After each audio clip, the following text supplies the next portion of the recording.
absolutely nobody asked, I'm going to read another one of these bizarre stories from the 1812 complete stories of fairy tales and folk tales collected by the brothers Grimm.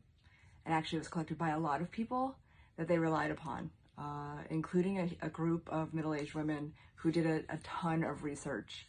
So that makes me very happy. So today I am going to read Rapunzel in honor of my students who thought I was Rapunzel, and were sad to find out that when I sing, my hair doesn't actually glow. So, and I can't actually sing, so it's like a double whammy for those guys. All right, Rapunzel. Once upon a time, there lived a husband and wife who had been wishing for a child for many years, but it had all been in vain. Finally, the woman became pregnant.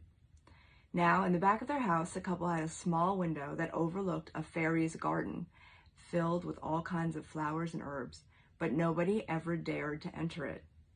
One day, however, when the wife was standing at the window and looking down into the garden, she noticed a bed of wonderful Rapunzel, which is a plant in real life.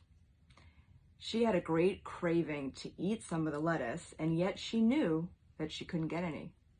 So she began to waste away and look, which never happens to me if I don't eat lettuce, just so you know. Her husband eventually became horrified and asked what she was ailing for. If I don't get any of that Rapunzel/lettuce from the garden behind our house, I shall have to die. Her husband loved her very much and thought, no matter what it costs, you are going to get, or he was going to get some of that Rapunzel. So one evening, he quickly climbed over the high wall into the garden, grabbed a handful of Rapunzel, and brought the lettuce to his wife.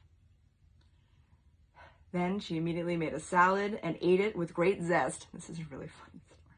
However, the Rapunzel tasted so good to her, so very good, that her craving for it became 3 times greater by the next day.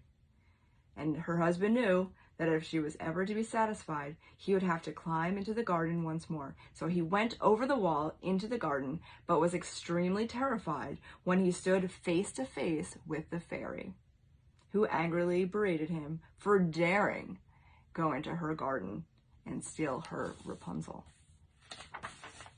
Who knew this whole story was based off of someone stealing somebody else's salad? He excused himself as best he could by explaining that his wife was pregnant and that it had become too dangerous to the Rapunzel. All right, the fairy finally spoke. I shall permit you to take as much Rapunzel as you like, but only if you give me the child that your wife is carrying. I'll leave it there for you guys. I know you're going to run out and get your own copy.